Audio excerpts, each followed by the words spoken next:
or Yeah. I mean you find it a little bit Definitely. different, if not Yeah. difficult then. Yeah. And sometimes, when you go to any international conference, for example, Yes. and where we have people from all the countries, most of the countries where English is taught, and then we find it difficult whether to shake hands Yes. or what Yes, to you do. are So- at a loss of yeah, you're at a loss. action Yeah. sorts, right? Yes. We can see in the next slide ways of greeting. What we have discussed verbally, you can see on the screen, like Japanese bow, and then somebody is nodding there. The third actually picture is very interesting. Here there is a teacher. Hmm. It's in Korea. There is a teacher and a student. Hmm. Now in Korean culture, the height at which you keep your palms, Oh. that's also very important. Okay. Yeah. It shows the respect level. It shows is the respect level. Okay. Mhm. Then shaking hands, and you can see in the fifth picture that that lady. Lady. She is Yeah. She's trying to greet somebody with namaste, which Right. is our Indian yes. style of greeting. Yeah. Then brushing Brushing cheek, and then cheeks. Right. in some culture they touch their noses. Okay. Yeah. That's Then funny. hug. Hmm. Now you can see how cultures differ, Mm-hmm. at least in such obvious ways. Yes. In the next slide, you can see is, as you mentioned, Selina, ways of dressing. Ways of Yes. dressing are different Yes. They are, I mean, that is something which is different everywhere. I everywhere. think. That's Yeah? true. Because sometimes I see food might be something similar. Mhm. Yeah, in all cultures, something would be similar. Yeah. But dressing Hmm. is distinctly different. Yeah, different. Yeah. We can see in the slide again. In the first picture, you can see that Korean, Right. and probably she is getting ready for wedding. Hmm. In the second picture, on the basis of the item of clothing, Hmm. kilt, we can say that Yes. we can understand that that person is from Scotland. Yeah. In the third, we can see Chinese dress. Right. In the fourth, African. Hmm. In the fifth is it's Japanese. Japanese. In the sixth, you can Arab- see it's Arab. Arabs. Somebody from Right. a group from Arab world. Yes. And Iraq probably. And then in seventh, you can see Russian, some Russian. Right. Hmm. And in eighth, it is Afghanistan. Right. So just on the basis of dresses, we Hmm. can identify the person, and if we have some knowledge about that culture, Right. we can expect something from that person. Yes. And the way we dress is usually based on the place from where we come. Definitely. Yeah. I mean, if you come from a cold country, then Yeah. you have more clothes on Yes. you and things Yeah. like that, right? Now, what we saw earlier was something which was very obvious, something which could be seen clearly. Right. Now here, I have just as an example, I have taken some rules of culture from Thailand. In Thailand, they call it why. So it is like why, how to greet. Okay. So you can see on your screen some rules, and such rules are in almost every culture. So here, just as an example, I have given you what people in Thailand do. Always why people who are older than you. Now this is Okay. an unwritten rule, Okay. which people who were born and brought up in Thailand, they will know about this rule. Right. Then second is, let children and workers why you first. Means if Okay. you are older, if you are senior, you have to wait for somebody Right. to greet you, and then Yes. you have to respond. Right. Then Thais rarely shake hands or hug as a greeting. So if Right. you are new to that place, and if you just shake hands or try to hug, then the other person will find it very awkward. Right. Then Thais expect foreigners to know about Thailand. Now this is very Yes. important. Hmm. For example, if somebody comes in India, then probably we will not expect that person to be familiar with our Right. traditions and culture. We'll be ready Yeah. to tell them or Yeah. inform them that this is this and this Yeah, is that. we will offer our service to that person. Right. Or we Yeah. won't be at least offended by Offended, anything yeah. that foreigners do. Yes. Right. Whereas in Thailand, it's different. They Yes. expect foreigners to be fully prepared. Right. Means if you are a foreigner in Thailand, you should know what normal ways of Ways behavior are. are. Right. Okay. Then the next is Thais think most Americans are Christians and judge Christianity based on those they see on TV and the movies. Right. So even those people they have some prejudices, like fixed opinions. Right. Prejudice is not a negative word always. Yes. So some fixed opinion about how people are Right. on the basis of where they come from. Like True. Indians, they will be like this. True. People from Thailand, they will be like this. So such opinions are formed in some culture. Yeah. Probably in India, what do you think? Is that the case?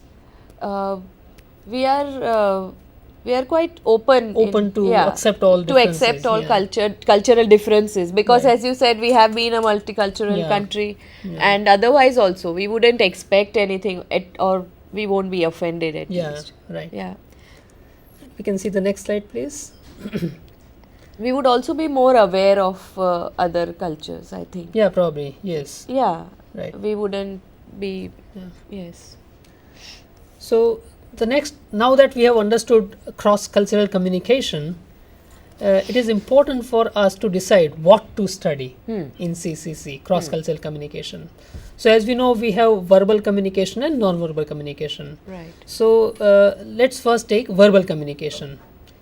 In verbal communication, your choice of words and structures, it is very important, particularly when you deal with some multinational company. Then your choice of words, even in business communication, for example, some words indicate authority, some Right. words indicate, say, formal connotation. So Right. at that time, you have to be very careful what words you use. Some words may be offensive Okay. in some particular culture. Yeah. Then the tone. For example, I have communicated with a lot of native speakers of English in business context. So when I talk to them about how they feel when they receive any letter or mail from an Indian, Right. so very often they say that they find it very offensive. Offensive. For example, in English, when you want to say no, you don't directly say no, Say you no. can't do it. Yes. Right? You say, I'm afraid it's not possible. I'm afraid you are not allowed to do something like this. Right. It's like So- a sugar coated. Yeah, sugar coated pill. So whereas in India, normally we have like straightforward yes or no. Yes. Right. So some people find it a bit offensive. Yes. So what structures you use, what words you use, that is also very important in cross-cultural communication, But in written as well as in spoken form. Yes, please. there's one more thing which I have marked in my experiences with different cultures is that we would say no and we would say yes and we would mean no. That comes at times, I Right, mean, yeah. which is not there with at least people coming from UK or from US. They would say no and they would mean no. Right. Which is a little bit of difference which Yeah. I have marked. Right. That also reminds me, the Fijian friend of mine, when he came to India, initially when he asked people, for example, are you coming? And then Indians will nod their head Yes. or move their head side on both the Yes. sides. So he was confused whether they are saying Confused. yes or no. Right. Right. So and in fact that we are going to discuss in non-verbal communication. Yes. But here okay. the actual words Right. are also culturally Cultures, potent. They right. have some connotations. Yes. So choice of words and structures, then tone, right? Formality. Sometimes I recently had a discussion on this topic, and a friend of mine from American Center, she said that very often when she receives any mail from India, then people start communicating with that person as if she is a very close friend, Right. like Yes. somebody who doesn't know you, and if he or she addresses you, hi Selina, Right. I want this material within 10 days. Huh. So you will not be comfortable, you would not like to respond to that mail. Right. So she said that the level of formality has to be maintained by choosing the right words and the right structures. Right. Then even if you are writing, then how you salute, Right. how you greet that person, and how you Dear end your and- mail. yeah, So the that's way you also write. very important. Yeah. Then the next Sir, is dear used universally? Yeah, Is it- actually, if you ask my personal opinion, then because I was a student of British English, so I would prefer dear sir or madam when you are writing to an unknown person. Okay. Right? Or when you are writing to a department, for example, you don't know Right. who will receive that particular Right. letter or mail. So I would begin with dear sir or madam, in that it is a greeting for strangers, for Okay. example. And at the same time, you will end that letter with yours faithfully. Okay. Right? That is the convention in British communication. Okay. If you are writing to a person and you know that person's surname, then probably you would begin with dear Mr. somebody or dear Miss somebody, right? And that letter or mail you will end with yours sincerely. Okay.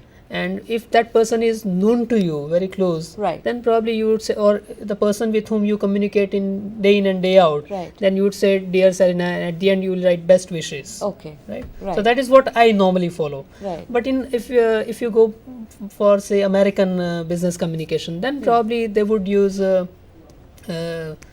regards. Right. At the At the end. end. At the But end. the dear will remain Dear is always. common, yeah. Not- Or hi is also very common. Right. Yeah. Okay. Hello, hi. Yeah. So your choice of words, structures, your tone, formality, stock phrases, these all these aspects are important in cross-cultural communication. What is stock phrase? Stock phrases are like some words and phrases that we use in a particular context. For example, if you take business communication, then at the end of your letter or a mail, you normally use the expression "look forward to." Right. So I look forward I to look meeting forward you. to. I look forward to getting an order from you. So Right. such phrases are very common. These are Right. stock phrases. Yeah. Sometimes stock phrases change according to the culture. For example, in Indian culture, I have very often read, "Please do the needful." Now, "please do the needful" is used in India, but when that mail or letter goes to a native speaker of English, Right. that person would find it slightly strange, Okay. because in English they generally say, "Please do what is necessary." Okay. Right.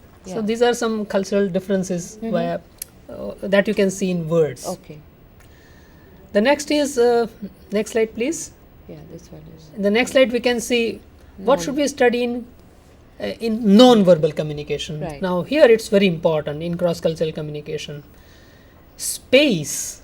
Space between. Yeah, space between spatial. two people. Yeah. That's very important. Right. Because in many cultures, they will not be comfortable if you go to that person very close. Right. And in some cultures, if you don't go very close, they It will is feel that you are offense. maintaining some distance. Right. And they might feel offended. Right. Right. Yes. Then tone of your voice. Yes. In your speech, what tone you use. True. That also is important. Here I would like to spend a minute. Yeah. In Indian English, if you have noticed, then it is almost like monotonous.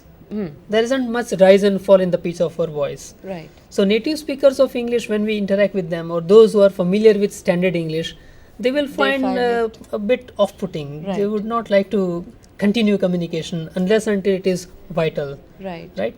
Whereas in British and American variety of English, there is a lot of rise and fall. It's like music. Right. So tone also is an important aspect in culture. Then the next is Gestures. gestures. Now this is a bit tricky, because different gestures have different meanings in different cultures. True. So if you are not sure about what the meaning is, then I would recommend avoid using that gesture. Right? Right. Can you think about some gestures?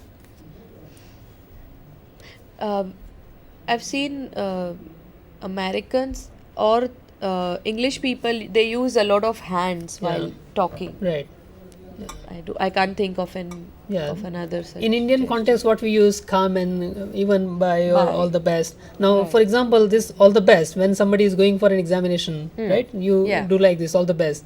Now, that is offensive in many cultures. Right. So Yes. if Yes. you Yes. Now if you are since not sure, please avoid using such gestures. Then the next is posture. In probably in India, if you sit straight, like a ramrod, and if you are in front of somebody who is like guru, Right. then probably that person will feel bad. Here Okay. you are expected should- to be very humble. You have to Right. show your humility by your Right. posture. Right? Yeah.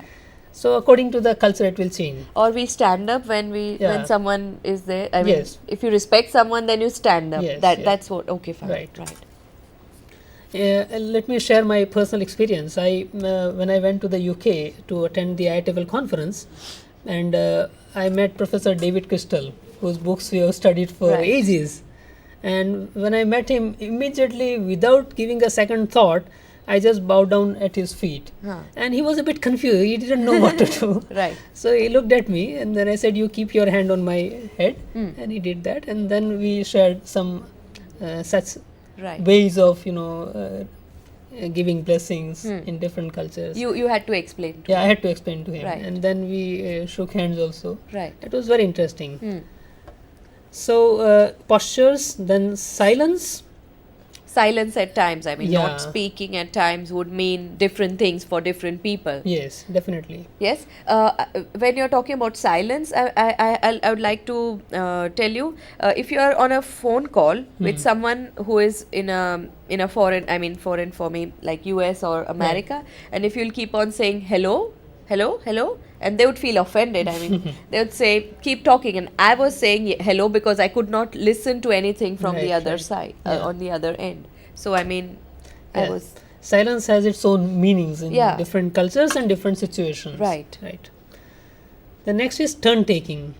Now this is also very important because in some cultures, interrupting is very offensive. When somebody is speaking, you are not supposed to interrupt that person. True. Let that person complete whatever he or she has to say, and after that you can say whatever you feel like. For example, I had a friend from South Dakota, and when he was here, very often I noticed that when he was talking with somebody, and if somebody interrupted him, then he almost stopped talking after Okay. that. He stopped giving his own opinion.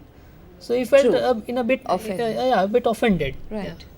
So if you are not new to that particular culture, then it's better to wait for some time. Let that person complete what he or she has to say, and after that you can share your views. Our culture is like we keep on interrupting.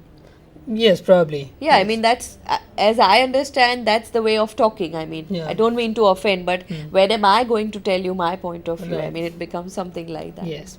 And another point you must have noticed that if there is a group of say 4 or 5 people and they are communicating on something important, and when there is silence, it actually disturbs us. Right. Right, so you want to keep the ball rolling. So Rolling. you say something, and then somebody will pitch in, and then it will continue. Yeah. So in many social gatherings, I have noticed that in India at least. Yes. Yeah.